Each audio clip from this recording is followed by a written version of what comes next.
In a world full of wars, artificial intelligence and viral trends, there is one issue that never gets a seat at the cool kids' table: climate change. It's the party guest that everyone ignores, the dish that you pick last in a buffet. It just doesn't have the appeal. Or in some cases, people think it's just fake. But that does not change the fact that climate change is real and it's affecting everyone. You, me, the entire world. Of course, you've heard all of this before, but what if I told you that climate change is also affecting your finances? It's burning a hole in your pocket. Last year, climate change shaved billions off the world economy. This is according to a new report that has come out. It was released ahead of the COP28 summit. And what does it say? In 2022, climate change cut 6.3% of the world's global economic output, 6.3%. So basically, the world is poorer by billions. And it's all because of climate change. As temperatures rise, so does the economic toll. However, the burden is not the same. Some countries are more affected than others.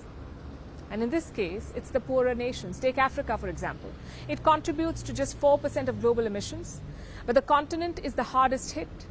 In 2022, 110 million people were affected by climate change. The total loss, $8.5 billion.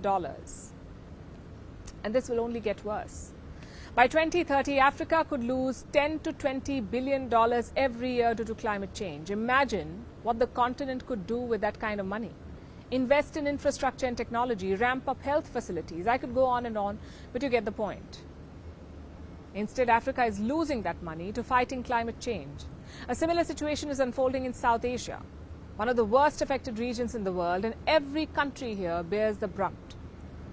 Agriculture is the backbone of these economies, but floods and droughts are disrupting crop yields, and this leaves farmers in distress and nations grappling with food shortages. Then there are extreme temperatures. India has already sounded a warning.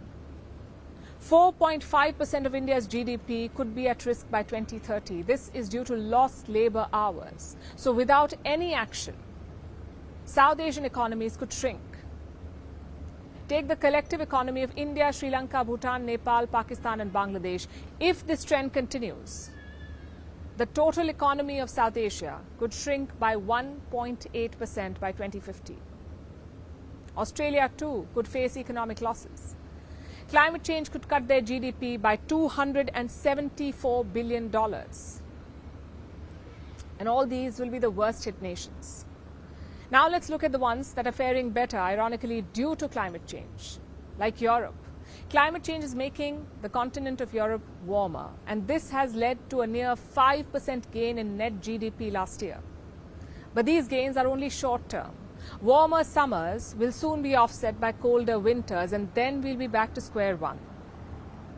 There is an urgent need to address all of this. It was raised at the COP27 last year in Egypt. The solution was a damage and loss fund. Nations agreed to set up that fund. This money was to be used to help vulnerable countries, help them offset the economic loss of climate change. 1 year has passed since that summit in Egypt. We are just days away from COP28 here in Dubai, but the details of that fund are still blurry. There is no concrete setup. And that is likely to be a key point of negotiation at COP28. So long story short, the economic toll of climate change is not a distant spectre. It is happening as we speak. It is happening right now. Talks and discussions can only get us so far. What we need now is concrete action. Governments must focus on solutions like embracing renewable energy, sustainable practices, and building climate-resilient infrastructure, all of which needs money.